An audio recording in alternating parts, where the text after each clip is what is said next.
started around, I think, 2011 by three guys called Wade Foster, Brian Helmig, and Mike Knoop. And they basically created this platform that allows mostly small and medium-sized businesses or people within those businesses to create workflow automation without any code whatsoever. Cool. So is it like I work a lot in Power Automate. Is it a lot like that, or what's the difference there, you think? I think Power Automate is probably a little bit more difficult to learn.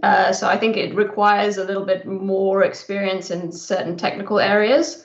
But in terms of no-code platforms, so you've got Zapier, Integromat, which is now Make, formerly Integromat, Microsoft Power Automate, Automate.io that got recently taken over by Notion. So those are a lot of no-code or low-code automation platforms that are available. But I would say, personally, Zapier is probably the most user-friendly and easiest one to use if you have no experience with doing any coding. Cool. And I just want to interrupt you because we got a lot of nice comments in the chat. Shadrach S, Sunite, Mohammed, Maria joining from all over the world, India, Belgium, Denmark, South Africa. So a huge welcome to you. Yeah. And I accidentally turned off the sound for the first 10 seconds of the stream. Thanks for pointing that out in the chat. And luckily, it appears that that people are happy enough with my mistake here. So thank you. And Kelly, if you would have to show us some Zapier, can you show us a very simple flow so we can see what it actually is before we continue? Yeah, I mean, I do have like a lot of stuff that I could show you in terms of what would lead up to that flow. Yeah. Because there's a lot of stuff on the Zapier platform that is what would be really cool to demonstrate, if that's okay with you, is how easy it is actually to get started with it, especially for people who don't even know what to automate. So I know a lot of the audience here might be people that do a lot of automation, but for like any number of people that don't know anything about automation, don't know what to do, don't even know where to start, Zapier makes it really easy. So if you're okay with that, I can give a bit of an overview of the platform. Go ahead. And is that good? Yeah, go ahead. And to the viewers out there, I actually ordered a book 1 week ago. It hasn't showed up in my mailbox, but it's a book written by Kelly. And Kelly, you wrote a book as well, is that right? I did, yes. It's called Automate It with Zapier. Nice chunky book, all about Zapier and what you can do with it, and all the ins and outs and tips and tricks of what you can do to optimize what you do on a daily basis at work, or build super complicated workflows to make the business more efficient. We'll talk about the book later on in the session. We will continue with your presentation, and I will keep a close eye with the chat to see if we have any questions coming in. Great. Okay, so I think the first thing that I wanted to start with is a lot of people ask me, is it Zapier or is it Zapier? So I think a lot of people call it Zapier, but Zapier has actually got a tagline, which is Zapier makes you happier. So that you should, something easy to kind of remember that it's actually Zapier and not Zapier. So Zapier makes you happier.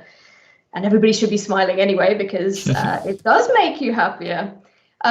So just a quick overview of how the platform is actually designed and how simple the user interface is, so that you can just quite easily create workflows. But I want to give you some inside info into it. So when you start building your workflows, it'll make it really easy for you. So the first thing you'll see once you sign up to a Zapier account, which you get free access for 14 days when you sign up, is you'll see this screen, which is basically your main dashboard. And you can build workflows straight from here, but I'm going to show you another way to do it. So we'll come back to this a bit later.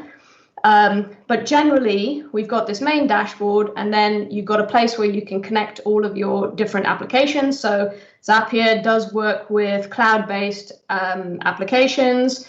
and it connects with over 4,000 different tools that it has they've built integrations with. So that's the beauty of Zapier and a lot of connector platforms out there, is that you can basically connect different tools together to automate workflows when one thing happens in one place and another thing can happen in another place, based on the integrations that have been created by Zapier to work between two or more tools. So you'd connect your apps over here, very simple process. It would be the same as authenticating an app connection within another tool that you have, and Zapier uses bank grade security as well, so all of your data is going to be pretty secure. And then we've got an area called the Zap Management area. So you can see that there are a whole lot of different folders that I've got in here, and within each one of these folders, I've got a whole load of different workflows, which Zapier refers to the workflows as Zaps. Mm-hmm. So we've got a whole lot of different workflows in here, and this is pretty much where you manage all of your workflows. And then if you want to actually start creating a workflow, all you have to do is click on the Create Zap button. But you'll find this button in loads of different places. We've got Create Zap here, Create Zap here, and it's as easy as clicking on that, and it takes you into what Zapier call the Zap Editor. And this is where we would then put together our trigger, which is where the event would actually start within the Zap or the workflow. And then we'd also add in our action. So we can add in always one trigger, but multiple actions. And each action within the Zap is going to be called a step. Mm-hmm. And as we're going through the process of turning on our workflow, once we've built it and we're happy with it, Zapier will count how many steps that have successfully passed in your workflow, which then will be allocated towards your monthly task allocation. So a past step is going to be a task. So you would notice that if you looked at the pricing, which we can have a look at a little bit later on. It's funny you ask, because I just interrupt you with 3 questions here. It will be quick, I promise. So Thomas asked on Slack, what's the pricing of this? You say that you will come back. Is there a free version? Yes or no? Yes. So cool. Let me see. Actually, I can see which page. So this is the Zapier pricing. Mm-hmm. There is a free version. So when you sign up for Zapier for the first time, you get access to a 14-day trial, which gives you access to features on the professional plan for 14 days. Not all of the features, but the majority of the features. But after that, if you decided that you didn't want to pay for Zapier, you can use a free plan, which basically gives you access to 100 tasks a month. So as I was mentioning earlier on, the tasks are successfully past steps whenever your workflow runs. So the trigger doesn't count, but it's successfully past actions or action steps. And you can have 5 workflows within your account. This is on the free plan. And your Zaps would update every 15 minutes. So I'll talk about this in a little bit, but essentially what this means is Zapier has 2 different types of triggers, where one is instant. Well, that happens automatically, like a webhook. And the other ones are scheduled triggers that Zapier will look for information every 15 minutes in the app that's involved in that trigger. So you'll see in the free plan, it's 15 minutes.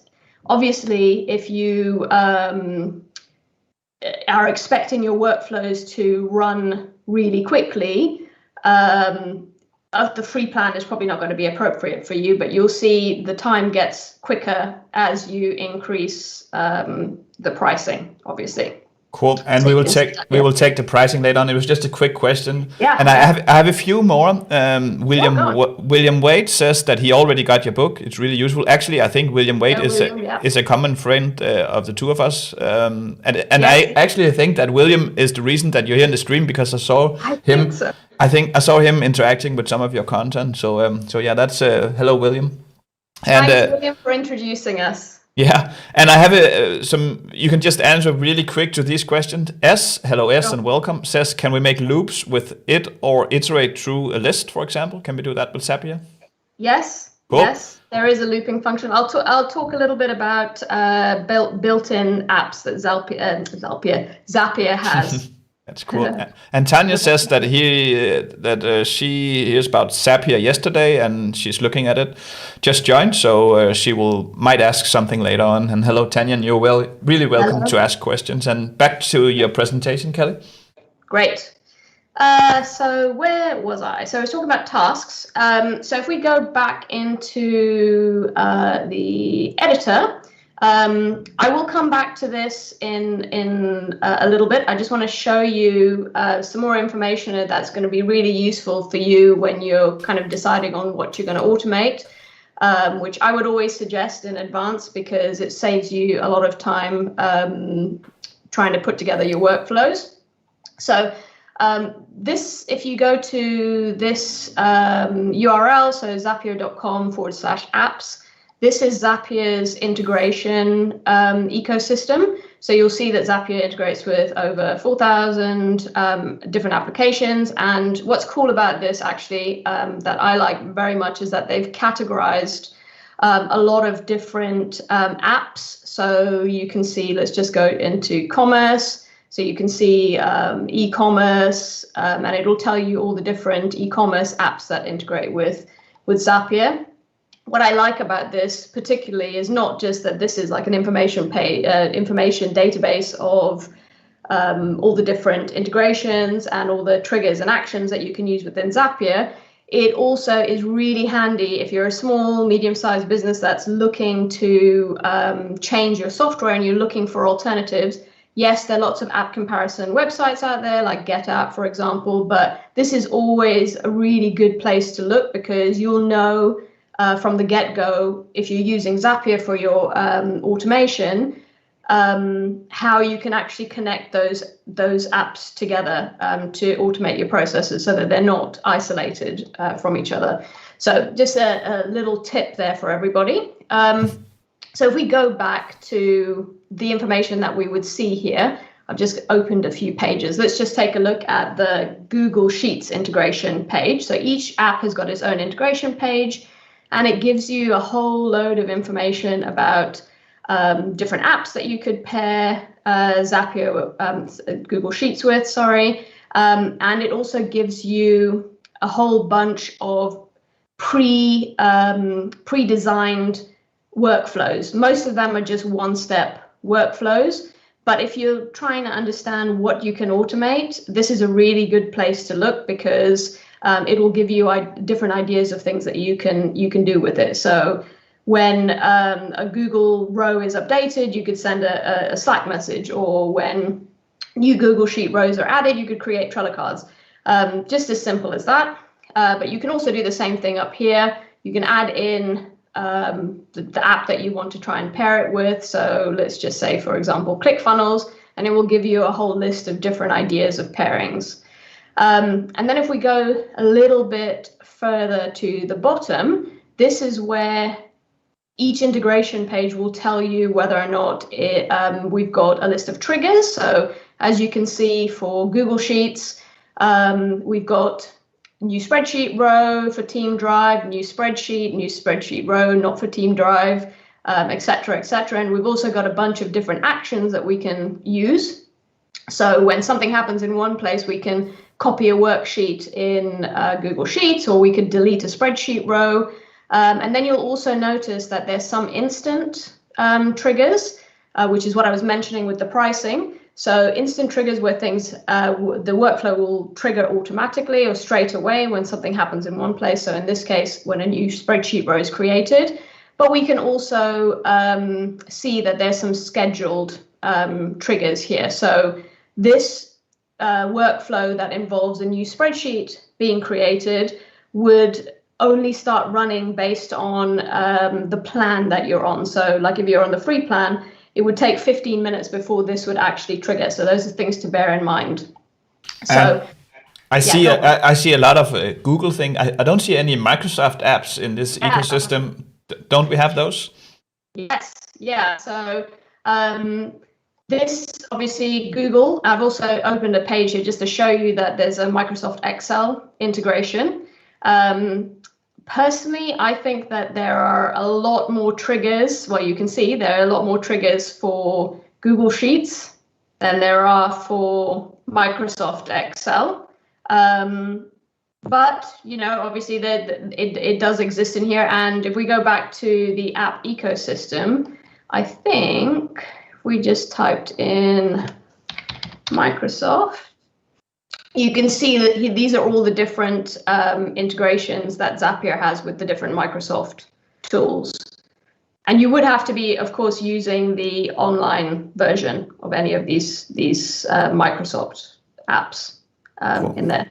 Cool. Does that make sense? Yeah, that makes sense. And I have a few more questions for you. Oh. Edward. Hello, Edward. Does Zapier have a control room? A control room. I think you that might have to elaborate on that. I think Edward means, and Edward, correct me if I'm wrong, some sort of orchestration process where I can monitor all my processes in one place. Well, so if we go back to this dashboard here, so this Zap Management area allows you to actually see all the different workflows that you've built out, okay, and categorize them into folders. What it doesn't show is it doesn't show how all of those workflows would work together. So it doesn't show a big map. I think that's what I'm understanding that you're asking. Is there something visual that shows how everything works together, or a bigger picture of it? No, it doesn't. No, I don't think. I think it's exactly Edward. He actually said correct answers in the chat. So this is what he wanted. This is the control room that he wanted. So that one looks great, Kelly. And do we also have some insights say that some of the flows failed? Can we see that easily? Yes. So Zapier has got what they call a Zap history, which basically is a 1 month snapshot of how all of the workflows that are on. So you can obviously have your workflows on, or you can have them off, but you would be able to see what has run, whether or not there've been any errors against anything within those particular workflows, and you can also see the detail. So you can see you've got a whole different bunch of statuses that you can see within Zapier. So success obviously means that all the steps ran in the process. Filtered would mean that we've got a filter in the Zap that stopped part of that Zap from running. It also shows whether or not you've got any workflows that have been stopped because of an error, or they've just halted in a particular place, but certain other steps have continued. And it'll also show things like waiting or scheduled, which we'll talk about a little bit later. And then anything that has an issue like being held, that sometimes is related to, let's say, you've got an error in one of your workflows. So Zapier will actually hold the data and say, hey, you had an error. Or you had something wrong with the workflow, but you can play it, or maybe one of your apps disconnected or something like that because you changed a password somewhere. So it'll actually hold the data for you, and you can rerun the workflows. So it's actually really nice because it will show, let me show you something where I do not have any personal data. So like this one, for example, I get a weather forecast notification every single morning by email. So this will show me all the data that's gone into each one of my steps and the data that's come out of it. And it will also show me any errors that I've got. And this is actually really good for troubleshooting. So this is a really, really important thing. If you're trying to figure out, oh, something's gone wrong with my workflow, I don't understand. This is like the best place to come and look before you start asking Zapier support questions, or getting in contact with an expert to try and help you. It's always really good to try and troubleshoot and do things for yourself. Cool. And then Tanya asked, is this an integration-based automation? Yes. Yeah. Which one? All of this or Zapier? I think Zapier, and yes, as you already mentioned, it's an API-based an application which will work in the cloud. So yes, it's an integration-based automation solution. And then one more question. What is the decision behind a delayed trigger on the free version? How long do I have to wait to rerun a demo process? Maybe if you could read that question again for me, Anders. It's actually two questions. What is the decision behind a delayed trigger on the free version? That was the 15 minutes we saw. Mm-hmm. What's the decision behind it? I think why is that?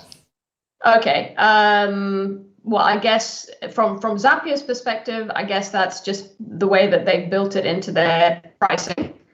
To have the different delays. So obviously it's incentivizing you to, if you have a lot of scheduled triggers within your workflow that are not instant, they're not happening all of a sudden automatically, it's an incentive to pay for a higher price plan because you'll get a quicker update time.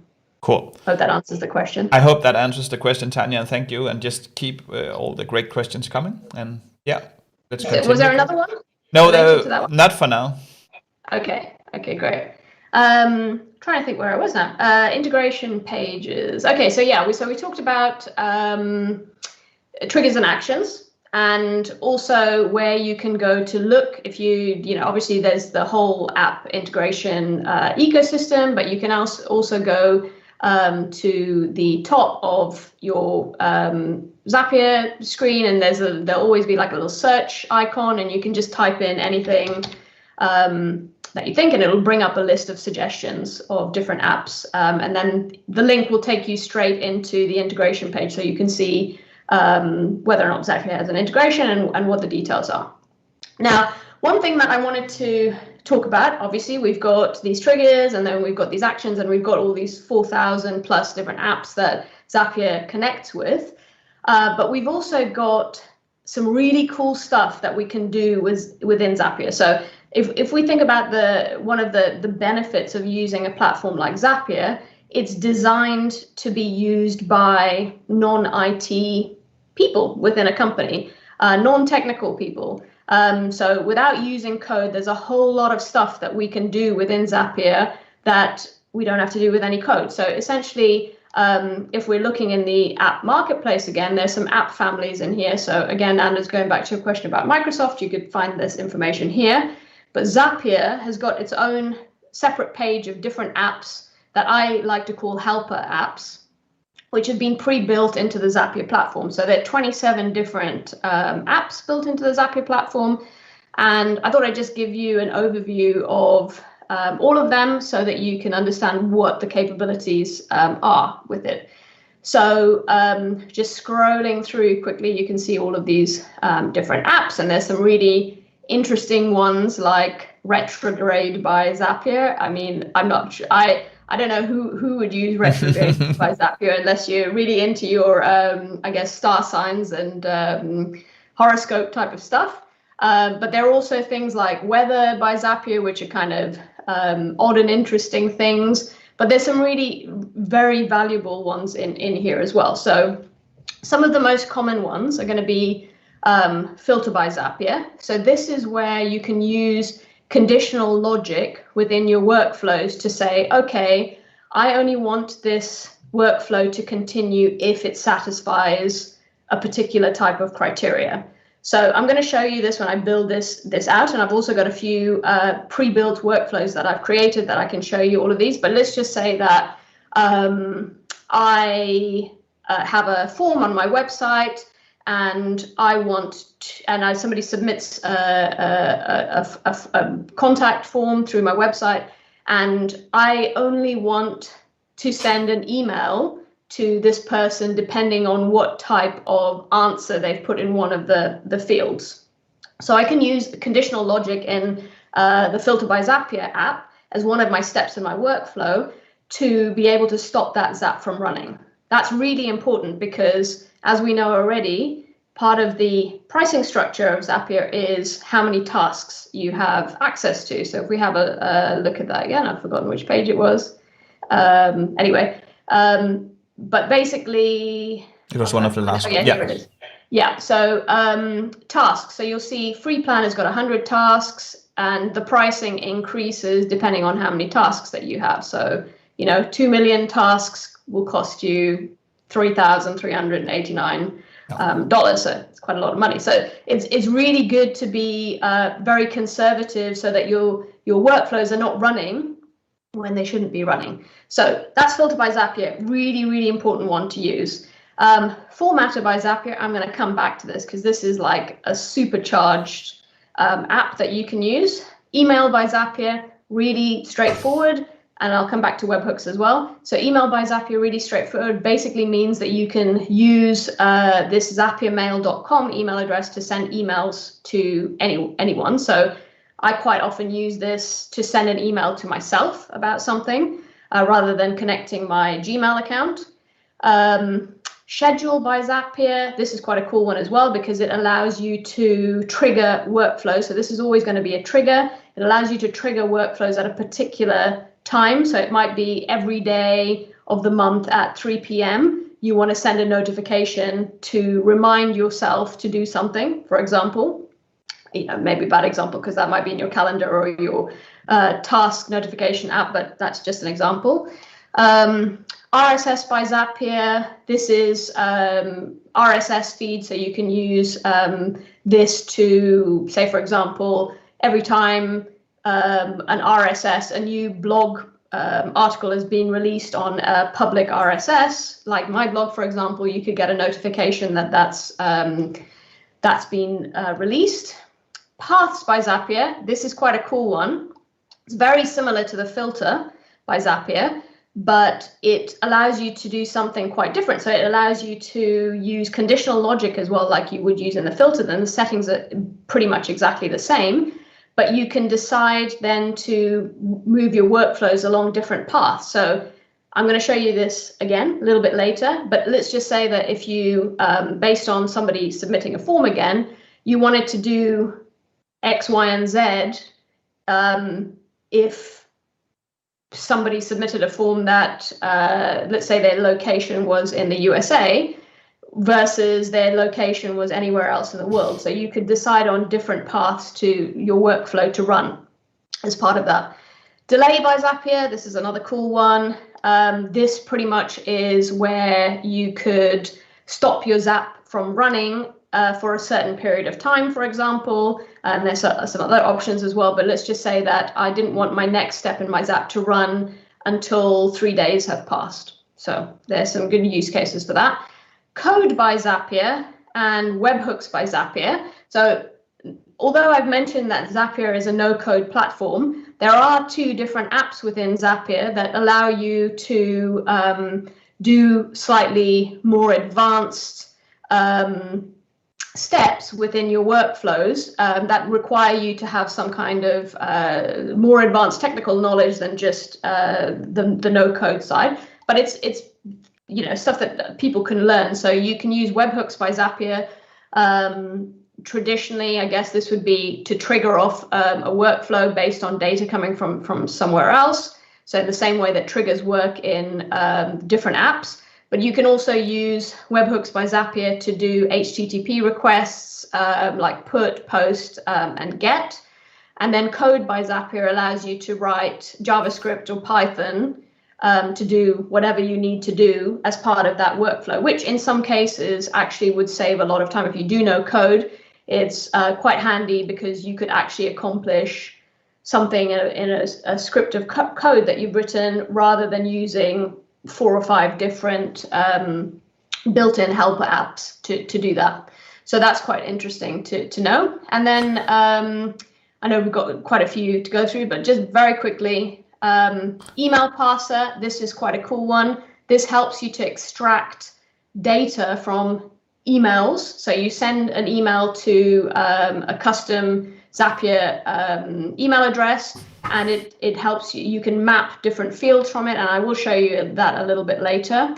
So that's quite cool. And given related to the code with Zapier, does that allow me to do web automation and maybe UI automation, or can we only automate the integration that Zapier already have? I don't really know the answer to that because I'm not a coder myself, so I don't use code by Zapier. I'm totally no code, and I do use webhooks. But I think the answer probably is yes, but I could find out that answer and I can put that in the chat notes. That's cool. That's cool. Yep, cool. Yeah. So where were we? So these are a couple of cool ones, which I'll talk about in a second. But SMS by Zapier, similar to email by Zapier, you can send an SMS to one account, but you can add in separate accounts. So this wouldn't be for like sending out mass email SMSs to multiple people, like, customers or something like that. There's specified email addresses which you have to authenticate, not email addresses, sorry, mobile phone numbers. So I could set up as SMS by Zapier authentication, where I can send SMSs to myself or to my brother, because I know his number and he can authenticate it, but it wouldn't be for people that you couldn't authenticate that for. Weather by Zapier, that's kind of obvious. You can send weather updates to yourself or find out what the weather is at any particular time. Zapier Manager, this is quite cool. Going back to what I was talking about earlier on about the Zap history page, where you can see history of all the workflows that have run and anything that's happened with them. Zapier Manager is really useful, and I recommend this to anybody who I'm working with, that basically you set up Zapier Manager to alert you when things go wrong in your Zap, so you know straight away. You do get emails from Zapier, but they're often not immediate, so this would give you immediate information as to whether or not something's gone wrong. And this is really good in continuous improvement as well, because it'll help you to understand where you might be able to improve things, and where there are issues. Looping by Zapier, this is what somebody asked earlier on. Can you do looping? Yes, you can do looping within Zapier. I'd say this is also similar to webhooks. You have to have a little bit more technical knowledge to do that, but once you do know how to use it, it's pretty straightforward. And it works in a similar way to using line item formatting, which we'll talk about in Formatter by Zapier. And we've got URL shorteners, which a bit like Bitly uses like a Zapier shortener. Storage by Zapier, again, another more complex tool, but you can store different values within Zapier, so that's really quite handy as well. And so store and retrieve different values. SMTP and IMAP by Zapier. So when you want to send and receive emails from Zapier that use email addresses that don't have, so email accounts that do not have integrations with Zapier, which there are a few of those. Digest. Where can I give you an example of digest? So basically digest would be when you want to collect a whole bunch of information from different places. So say, for example, you've got an e-commerce store and you want to, you don't want to get a notification every time you get a sale, or a certain team in the company doesn't want to get a notification every time there's a sale, but they want to get a digest every single week of all the sales that have happened that particular week. So that's what you would use digest by Zapier for. Zapier Chrome extension. Now this actually means that you can use this little Chrome plugin on your browser, and you can actually trigger workflows straight from your browser. So you can create forms, or there's different things that you can do with it. But this is quite useful if you want to capture different bits of information straight from your browser. Zap by Zapier. This is a relatively new app, like the looping one, which essentially helps you to do two things in different places. So let's say that you have one workflow that you need to run through, but as part of that workflow, you don't want it to interrupt something that's actually going on in that workflow, but you want to pass information into another workflow so that it can do other things which doesn't affect the first workflow. And then you might want to pass that data back or send it to another place. So Subzap is really good if you have, when you strategize the way that you want to build out your workflows, really good if you want to separate out specifics in workflows. And how, before this existed, how you had to do that is you would have to use webhooks to shoot off information into another Zap and then bring it back in again. But this is now a built-in app, which is quite cool. Translate by Zapier is another built-in app, which is really good if you work with multiple languages. So it helps you to translate text from multiple languages to other languages. I can't remember how much it is. I mean, it must be something like 100 languages, something like that. And it's quite accurate. Lead Score by Zapier is something that is really useful in marketing and sales to understand lead scoring information. And it basically gets, I can't remember the name of the, there's an app that works in the background actually that's linked to it, but it extracts enrichment information from for company email addresses, which you can then use in your sales marketing and sales processes. What is this one? And this is like, I don't know. Oh, that's interesting. I've just seen something that I've never seen before. I don't know what that Zapier is. I'll check that one out later. Approval by Zapier actually allows you to add in manual steps within your workflow. So the workflows will actually stop if you need to have an approval step within it, and then it will continue once that approval has been approved, or if it's denied, then the workflow will stop. App status by Zapier. This is also very useful in managing your Zapier account. So like with Zapier Manager, with App Status by Zapier, those two kind of work alongside each other. So it will tell you if there are any issues with the apps that you have connected to Zapier. So say, for example, if you use Microsoft Excel, Trello, Microsoft 365, Outlook, whatever you've got connected, you can set up workflows with App Status by Zapier to notify you if there are issues with your apps, which is very handy, especially if there can be downtime sometimes with different APIs. So that's quite good to have in your management of your account. And then we've got retrograde, which I mentioned earlier on, which is a nice little bit of fun. So are there any questions, Anders, before I kind of move on? Sahil says cool tool. Hey, Sahil. I agree. Oh, and I know we don't have any further questions to this. Good. That means you must have explained it really well. Good to hear. So the one that I didn't talk about was Formatter by Zapier. So the reason I want to talk about it separately is because this, I think, is like one major thing that can supercharge your no-code side. So I'm not talking about webhooks, I'm not talking about code by Zapier and all of those other bits. This is being able to format different types of data values.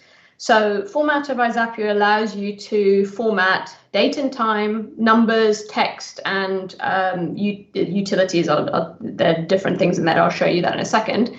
But essentially, let's say we take date, and I just want to show you what this is going to look like in terms of what the options are. If I wanted to transform a date, I could add or subtract time to that using this app. I could compare two different dates. I can also format a date. So this is really handy if you have a date in one system that isn't recognized, the format of that date is not recognized in another system, and you need to format or change that so that the second app is able to recognize that date format. And then we've also got stuff that we can do with numbers. So this code that stands beneath the title, does that mean I can write in this code instead? Say that I love code and I don't want to pick it here in the dropdown. Could I just write number.phone and then get the same function? No, so you would have to use a code by Zapier step to replace this formatter step. Yeah. Cool. And again, this is just purely, using no code functionality that's built into Zapier to do a whole lot of different things, like perform math operations, format phone numbers.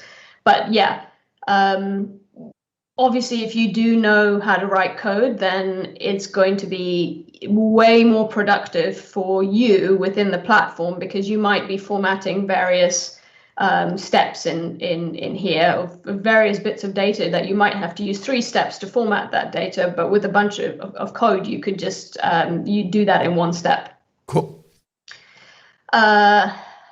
Text, this one is quite a comprehensive one.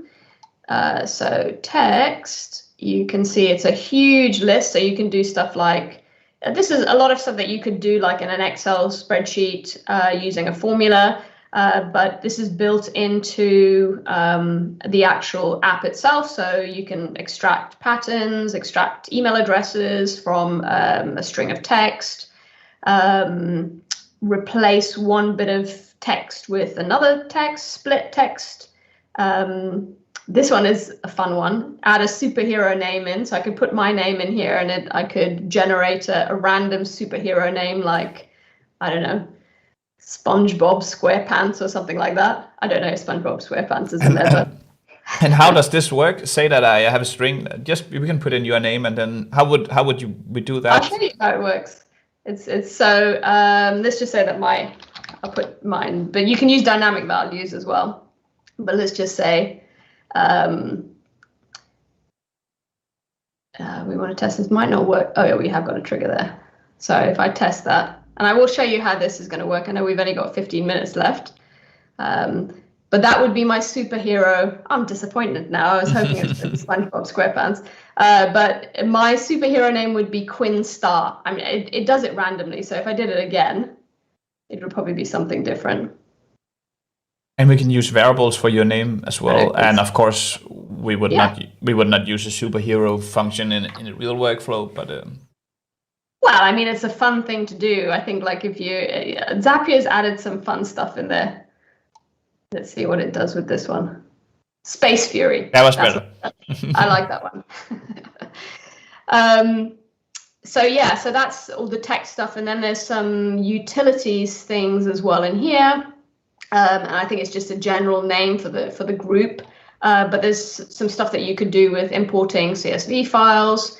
There's a whole bunch of line item formatting options that you can use. You can use lookup tables, which are really handy, but you could also use lookup tables in something like Excel or Google Sheets or Airtable.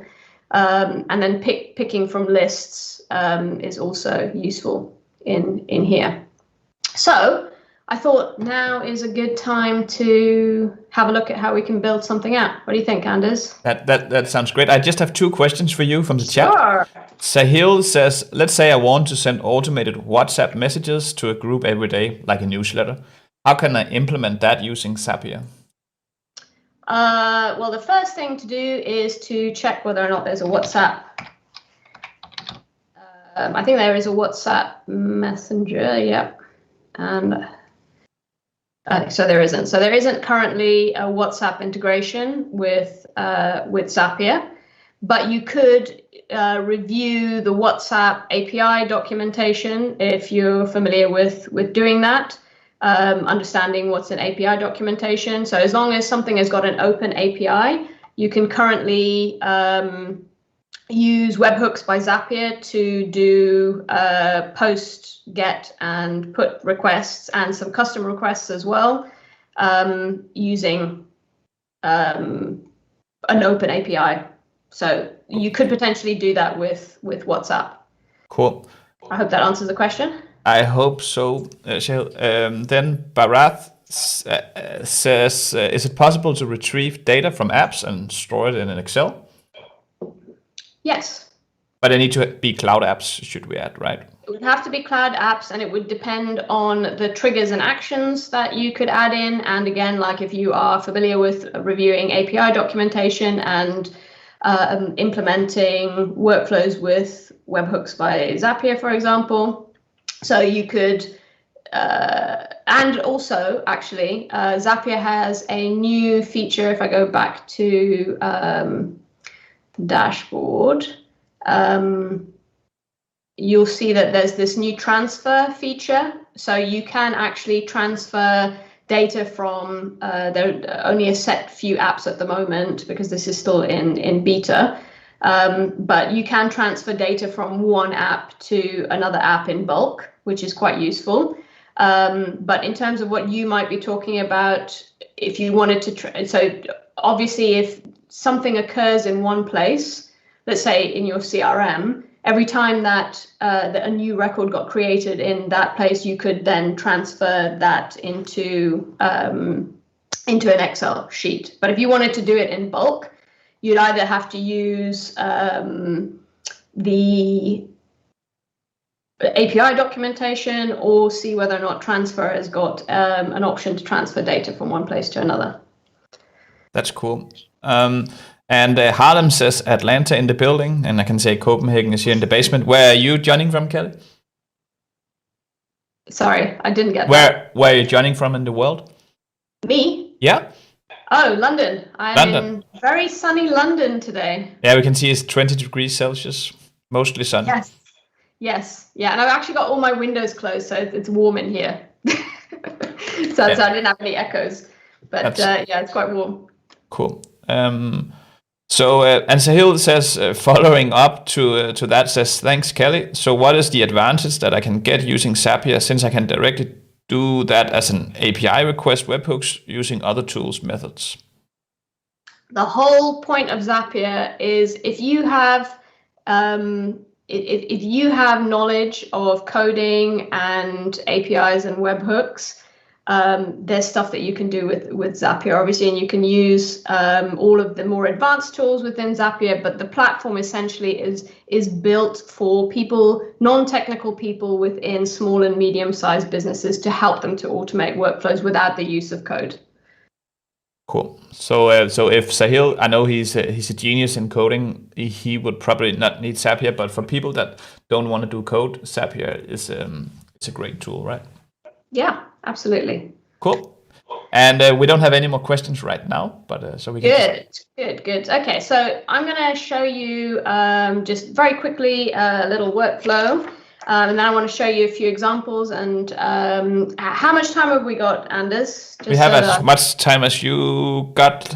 So Okay, good stuff. Okay, so the workflow I'm going to show you is just going to go through a few steps. And it's going to start with, I've actually got this, and I'll tell you about this a bit later at the end, but I've got this survey that I'm doing, sending out to various people. So if you'd like to participate in my survey, that would be great. It's just information about whether or not people are using no-code tools, if they're using business process automation. And I do have a competition that I'm doing at the moment where you can win a copy of my book. I also have a cool comic that I've done like a marketing campaign on, so you can win a digital copy of it, or this hard copy with my friend Robbie the Robot, and I use them a lot in my marketing, so you can also win a replica of him. But that's by the by. The point is, I'm going to trigger off my workflow that I want to do based on somebody completing this automation survey that I've got. But what I'm doing is, to avoid having multiple steps within my workflow, I actually already have an integration with Google Sheets where I don't need to push information into Google Sheets using Zapier. I'm using that integration. So I'm going to kick off my workflow using a new entry going into Google Sheets. So let's just start this off. And right now we're creating a new Zap. We're creating a new Zap, yeah, which we can do using the Create a Zap button that you'll find all over the platform. So bearing in mind that I have authenticated a lot of my, all of my apps already, but Zapier will prompt you to authenticate or connect an app if you haven't done that already. So in this case, I could type in whatever I need. So I'm going to use Google Sheets as my trigger. I am then going to search for the event that I want. So in this case, I'm going to use new spreadsheet row, which is an instant trigger. So as soon as it happens, this Zap is going to run. So we'll press continue. I then select my Google Sheet account, which is going to be this one. And this is where I customize my trigger. So I obviously need to know which spreadsheet I want to use. So I think it's going to bring up a whole load of, it's going to take a tiny little bit of time while it's thinking. This is the one that I want to use, Solver Marketing. And I think this survey results. So I've just typed in and it'll bring up a drop down. And then you may have noticed that there are some custom values in here as well. So you can actually select the ID of something else if it's not in that list, but it would have to match your spreadsheet as well to work. So the next thing that I want to do is I want to bring some data through to use in my Zap to test with. So I'll just click on test trigger and it will bring through a whole lot of information for me to use in this Zap. So you can see that I've got various bits of information that I've collected through my survey. And you can also change the data. So if I don't want to use this particular data, I might have something that I particularly want to use, maybe to validate my filters, for example. I can choose different data. And you can also click on load more. That will bring through a bit more data for you to use, but I'll just use this one for now. So the next thing that I want to do is I want to record the date that this particular form submission has happened. So I'm going to use Format by Zapier and the date and time. Let me know if I'm going too quickly. So I'm going to use. Is it okay? Yeah. Can you again refresh to me what we, so we want to create a Zap that whenever we get a submission to our survey, which we did, then we want to do something. And what exactly do we want to do? So in this particular case, and I should have explained this at the beginning, it's just a theoretical example, but in this case, I want to add that data to a spreadsheet, which I'm doing as part of the integration with Typeform and Google Sheets, so that's done for me.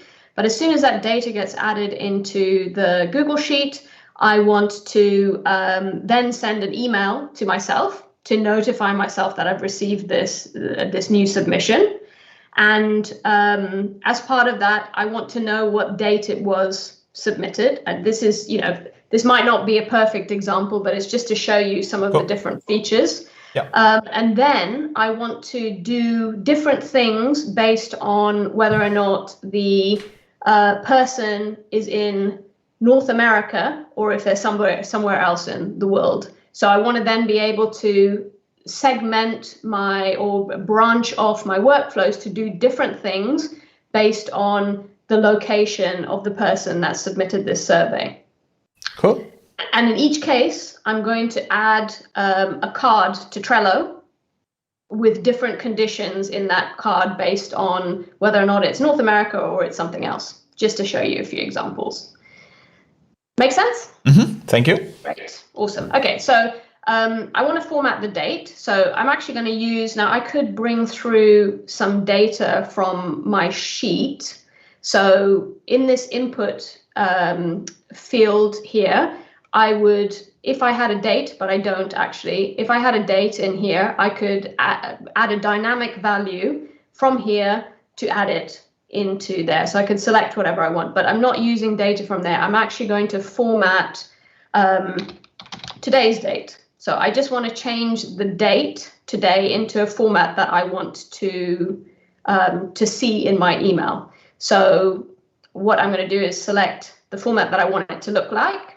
I'm actually going to choose, let's use this one, American format, which I would never use, but we'll use this one. And you can change your time zone as well, and you can be more specific by changing the from format, but in this case, my from format is not going to be picked up in here. So all we have to do next is test that.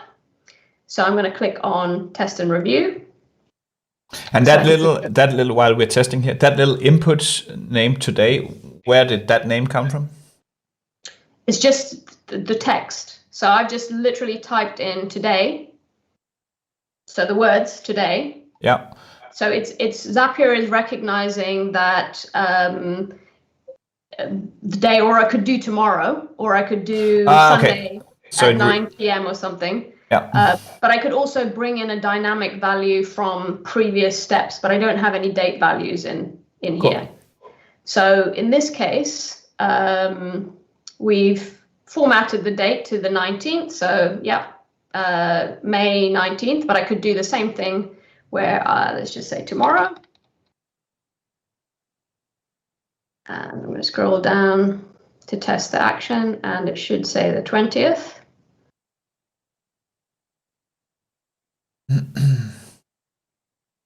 So yeah, so that's brought through the correct thing there. And then I want to send an email to myself. So I just click on the little button to add another action step. And quick question, Kelly. Does these, when we debug or develop here, does these runs count towards our limit of 1,000 zaps or per month, or are these ones free that we're doing here?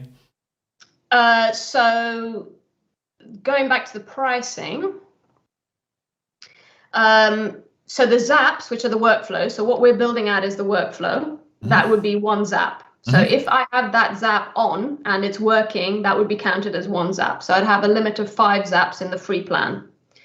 But the steps within the workflow, so is that the one I was building? The steps within the workflow, if they passed successfully, so let's say there were no errors or I didn't filter out the workflow to stop, if this zap was running, it was on and it was running, and every time the spreadsheet row was added, every time this step passed, the next step, those would each be counted as a task.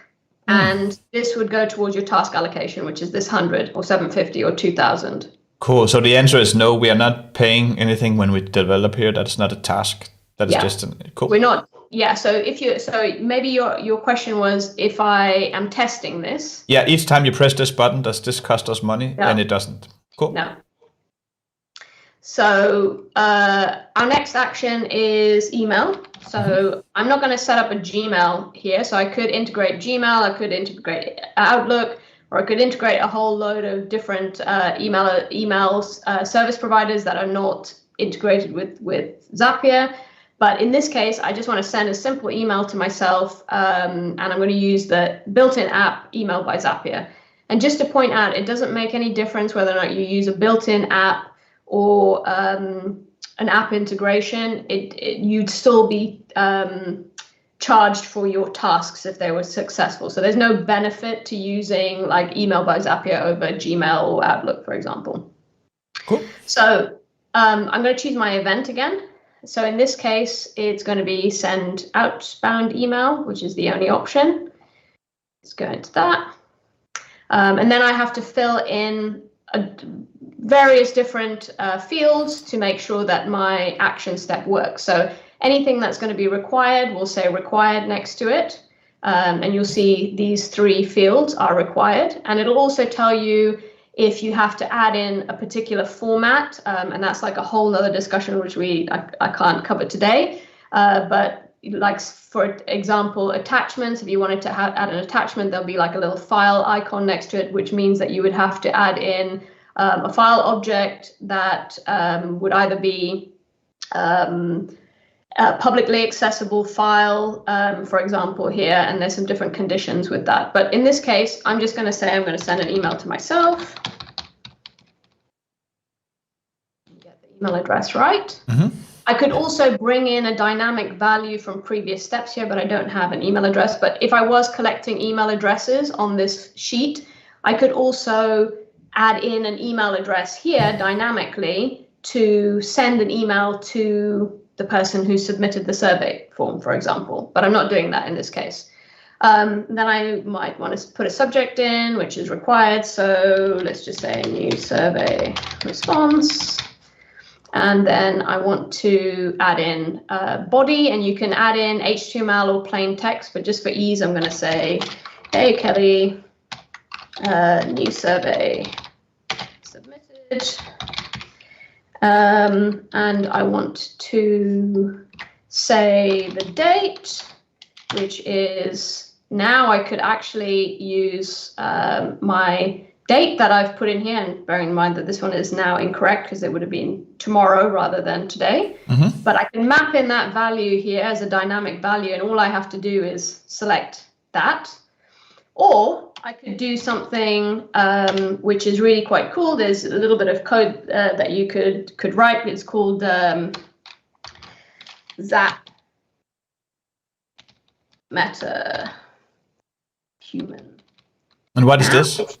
This is actually a bit of, it just brings through, oh, I think I might have spelled it wrong. It just brings through the date and time at the exact time that step runs. So. And there's no auto completion of this. You will have to know this code to make it work. All in my book. You are a bit away with the microphone, Kelly. I said it's all in my book. Cool. We will buy the book. I will link to the book in the chat while we talk about it. Yeah, there's a lot more stuff in there. This is like just touching the surface, basically. But basically, if this was going to run, and I actually don't have my emails open, but this would display the date and time that it actually ran, and this particular one as well. And then we could fill out anything else that we wanted to fill out in here. We could add in a CC or a BCC and change some other functions. And then we can choose in this test step to test it. So I could send this email to myself now. And actually here you can see what the result would look like. So it works. So we have the tomorrow state with which we created, and this one we created with code. There we go. Yeah. Which we can find the explanation for in your book, right? In that book, yeah. And then we could, so if we didn't want to test this step, we can just click on skip test, which I'm going to do now. And then we could, in theory, publish this, but we're actually going to add in another step. And I'm aware, obviously, we're going past our hour here, but I don't have much. That's cool. That's cool. Okay. I'm just curious. Do you have the mega package of Zapier flows, like the really big one, the enterprise one, or with all these flows you create? Say that again. Do you have the maximum package? So the pricing package, we saw that there was a baby package for me and other ones to get started. And do you have the biggest one there? No. So the plan that I use on this account, this demo account, is actually it's an old professional plan. So it's quite similar to this one. And what what I'm demonstrating right now, you would not be able to build on a free plan unless you were on the free trial. So there's certain things within here, and this is a good opportunity to talk through the pricing actually in more detail. So the pricing page will actually tell you all the different features that you have access to as part of the plan. So with a free plan, you're only allowed to build single step workflow. So in this case, you would only be able to have your trigger and your action, and that would be it. You wouldn't be able to have anything else in there. Cool. Whereas, but you can use this transfer option, and that's available for everything. Then when we go up to the next plan, which is the starter plan, obviously the amount of tasks change, the amount of zaps that you can have, which are your workflows. The update time stays the same, but then you can do multi-step zaps, which is what I'm showing you now. Transfer is the same. Premium apps you can have as well. So premium apps you're not allowed on the free plan, and those are apps that Zapier has classified as premium. So a few examples are Xero is a premium app, Salesforce is a premium app. Using webhooks is also a premium app. And there are a whole list of different premium apps, which you can actually find in the app marketplace. So it tells you all the different premium apps. So you've got to be aware of that you won't be able to use those particular apps within the free plan, but you can use up to 3 in the starter plan. You can use filters and formatters, and that would be based on the fact that you can use multi-step workflows. And then when we get onto the professional plan, personally, I think most people will start out, they'll just, start trying things out on the free plan. They'll realize, okay, well, I can do a lot more on the starter plan. A lot of people will stay on the starter plan if they don't have too many tasks running every single month. But I think as people get more ambitious, you'll find that the more you automate, the more tasks you're going to need, and you might want to have quicker workflows, as well as having access to more premium apps. Then you can have the paths, which was what I was going to build out shortly. And you've also got some additional features like auto replay, which allows you to play any held steps or within your workflows when there are any issues, things like that. And then from the team plan onwards, which does get a little bit more expensive, there's other stuff that you can do with teams. So if you've got multiple people within the company that are building workflows, this is obviously a much more beneficial one to have, and you get extra features, Premier support, which is quite important, although you would have access to free support anyway through Zapier, which you could do using this Get Help button, which is only available on email, by the way. Cool, thank you. That's okay. Yeah. So, any other questions? No, not at the moment. Or actually, we have a few, but yeah, we'll just take this flow and then take the questions. Great. Okay, so I'm just going to build like one thing using a path so I can show you a filter. So this would be the same, like I mentioned, as using filter by Zapier, but allows you to do branching logic with conditional logic. So I type in path and I bring up paths by Zapier, and you can add up to 3 different paths, so 3 different branches that you want, but you could, Zapier allows you to contact their support and they will add on more paths for you. Basically, they don't do that as the default because it can cause a lot of problems for the people and their workflows. But if you're confident with using it, you can add in more and more paths, and you can also add in nested paths. So within a path, you could add in another path and another path. So it's quite handy in that way. So I'm going to just choose one of my paths to customize. So this is where I would decide what kind of logic I wanted to use to pass this, to allow this to pass to the next step, and for my workflow to decide whether or not I'm going to use this path or I'm going to use the other path.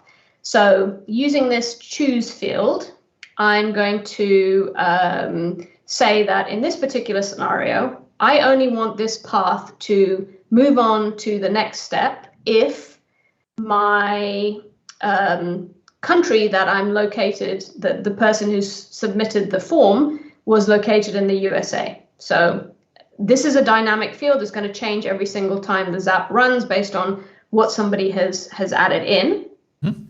But I only want this path to continue if they are in the USA. And in the other path, I'm going to say, I don't want it to continue if they aren't in the USA. So in here, I put a condition in to say, okay, if it exactly matches USA, so this value here exactly matches USA, then I want this to continue. So when I click on continue, this should say that that's correct, because so that's saying, yes, okay, if this Zap was live, this would be moving on to the next step in this path because I've selected USA. Hope that makes sense. That makes sense. Great. So in this case, I now want to add a card to Trello. And this is going to be the last thing that I show you, basically. And then I'll show you a few examples and then we can wrap things up. Cool. So I'm going to create a card. I'm going to select my account. So it's all pretty methodical. I'm going to choose the board that I want. So I'm just going to choose a sample board. I have to choose the list. I'm just going to choose that one. I might want to say new form, submission. Are there any coding best practices or how we should build these SAPs most efficiently so we can better maintain them and anything like that? Do you mention that in your book? Yes, so I do have a whole chapter about doing some analysis on your processes and simplifying them before you even start automating. So to me, that's a really essential part of doing any automation, because as we just talked about with Zapier and any other automation, similar no-code automation platforms, you pay more depending on how much you automate. So the less you have to automate, the better, because that's going to give you more reliable data. So go back to basics, look at your process, make sure that you optimize and streamline that process, and identify things that you can actually do in your existing apps. There might be automation tools within the existing apps, and then you want to tie up all the loose ends with a tool like Zapier for the things that you can't automate, or you will also even identify what you should be automating. Yeah, cool. And related to that question, I have a question from Ezequiel. Hello and welcome. Asks, hi, could you show a little about error management into this example? I mean, printing a log, saving screenshots also. So error management. So earlier on, I talked a little bit about using the Zap history. So this is really where you want to be able to have a look at any issues with a particular Zap. So this is really your error management area. And this is to Sahil as well. He asked about the dashboard. Here it is. Yes, yeah. So you could actually select, so let's just say that I wanted to check a particular Zap and check if there were anything had run or if there were issues with it, bad example, but any one of these, I could filter and choose what I wanted to look at. But I can also go into a Zap. So let's have a look at one of these ones. Let's see if this one is run. So I can actually go into a details area, and it will tell me all the details about this particular app. It'll show me any time zones that I've linked to it, because you can change the time zone based on when you want it to run. Task usage, so I can see whether or not I've got how often this has run. This is also really good for managing your actual workflow. So especially like if you have a Teams account and there are lots of people using the account, you can actually monitor whether or not particular workflows have got excessive usage, and then maybe that's something that you want to look at to understand the process and say, okay, well, maybe there's stuff that we can take out of here to make the process more efficient so that it's not running as often as it does. It'll also show me how often that each one has run in a particular 30-day period. And it'll also tell me some very basic change history as well. So I haven't changed this in a while. I think that answers that question. Yeah, that's cool. I just while you talked, I tried to find your YouTube channel, but I couldn't. So if you heard something in the microphone for 2 seconds, that was it. Okay. So going back to this Trello step, we can then customize as much as we want in here. So say in this example, I wanted in one path, I want something to happen, like I might want to label this card with a particular color, but in the other path, I want to label it with another color. I could also put custom labels in. I might have multiple team members. In this case, it's just going to be me that I assign it to, but I could assign a card in the other path to another person. So you can differentiate between different things that you want to do based on the conditions. There's a whole lot of stuff that we can change in here. And then to test it, again, we can decide, do we want to test it? Do we want to push this into Trello, or do we want to just skip the test? In this case, I'm just going to skip the test. So to customize the other part of the path, I'm just going to go to the second path, which is path B. And then I'm just going to do the opposite to what I did in the first path. So I'm going to choose USA again. So what country you're located in, that's the actual field that will change dynamically every time somebody submits a form. This time, I want it to not be exactly the same. So it's not going to match USA, but I will still put Could you choose a default here, say that that we want the path A that was USA, and then we want some path B that could be Belgium, and then path C that will be everything else? So could we have such a path as well? Yeah, but you'd have to add in various conditions. So if you wanted it to be like Belgium, Germany, whatever, you'd have to add in all conditions here. Yeah, I just wanted to add everything that was not USA or Belgium, for example. Yeah. Cool. And then we would just add in our addition, whatever other steps we have in there. So that's just really to demonstrate how you can build a workflow quite simply. But I'll just show you very quickly that you can also do this from the dashboard, where if you're just trying to try out Zapier, you don't really know what to automate, but you want some ideas. You can actually just, from this main dashboard, which is what you see when you first log in, you could actually put in, let's say I want to connect Trello and I want to connect, I don't know, and then I can select which actions and triggers I want. So let's just say new label added to a card, and I might want to add a contact to an account. And then it will give you some ideas of pre-built workflows. And all you have to do is click on try it, work through the process in different prompts, and it's quite simple, but I won't go into this now because that it's quite similar to building out the Zap. And then I just had a few examples of things that you could do, and I do have, as part of my book, I've used a lot of these examples in the book, and you can actually get access to templates as well to use for yourself. So as part of the book, you'll get access to the templates. So just to give you a few ideas of different things that you could do. So in this case, this is a sales process. It's talking about creating a sales cadence within Pipedrive. So the trigger is a new deal being created in Pipedrive. I've created a filter in here. So if we look at the filter conditions, I've said that I only want it to be in a particular pipeline within my CRM, which is Pipedrive. And then I've continued to add various activities which would be created in Pipedrive as soon as this deal was created. So it would create a whole bunch of cadence activities, make a phone call, send an email, send an SMS with customized to do what you need it to do.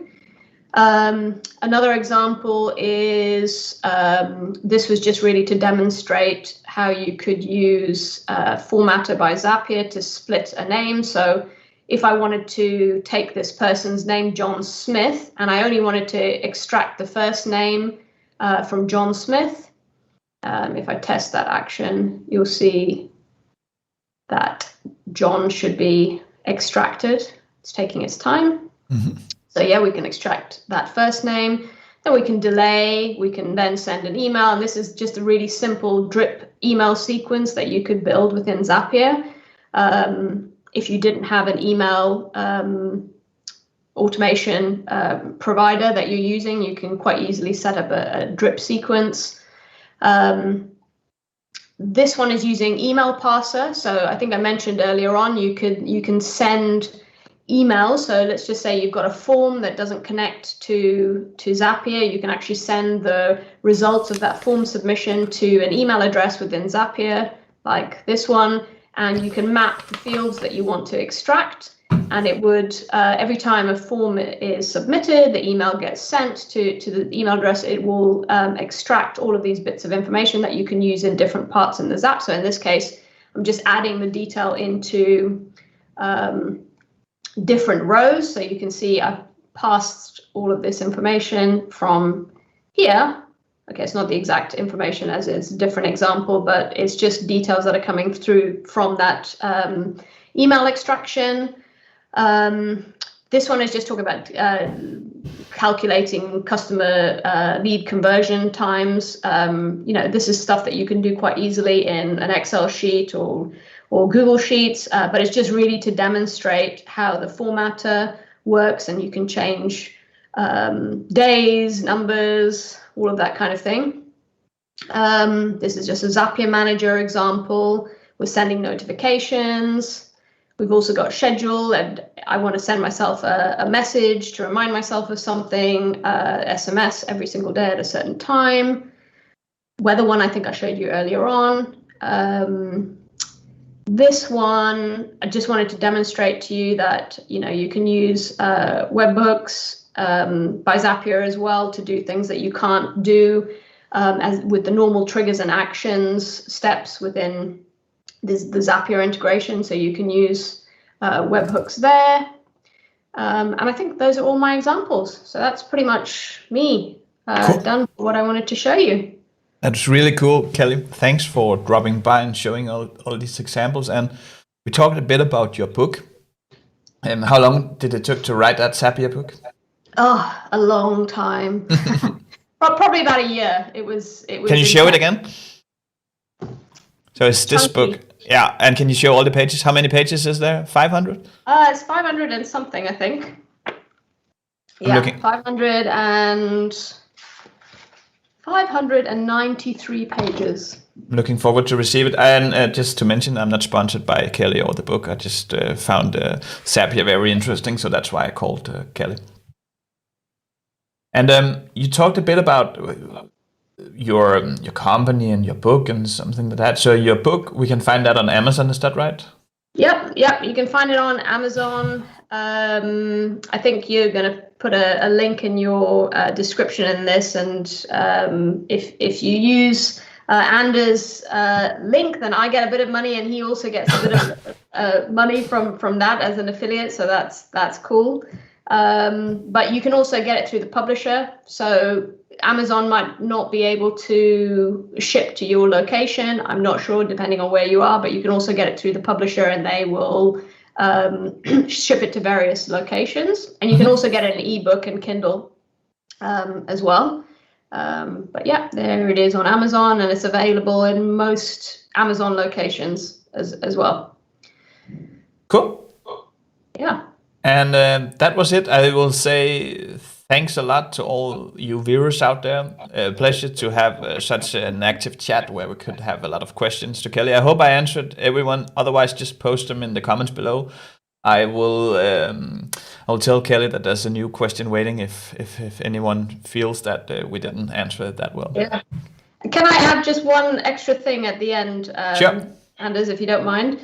So just for anybody who's interested in learning more about Zapier, then I've got quite a few resources on my website that you can get access to, and all the links to the book and stuff are there. Try that cheat sheet there. Can you try that?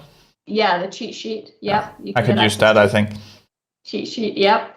And I've also got an automation academy that I'm launching this year, which will be primarily focused on Zapier, but we'll also talk about creating an automation strategy and creating blueprints before you even start automating.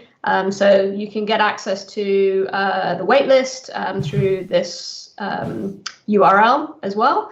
And one other thing that I just wanted to mention, obviously I'm available for consulting work if you want to work with me, but please otherwise connect with me on LinkedIn, Facebook. All the links are on my website. I've got a YouTube channel as well.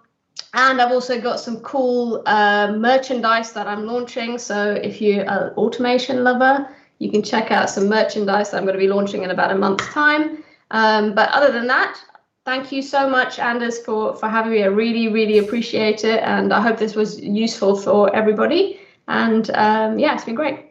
See you, everyone. Bye-bye. Thank you.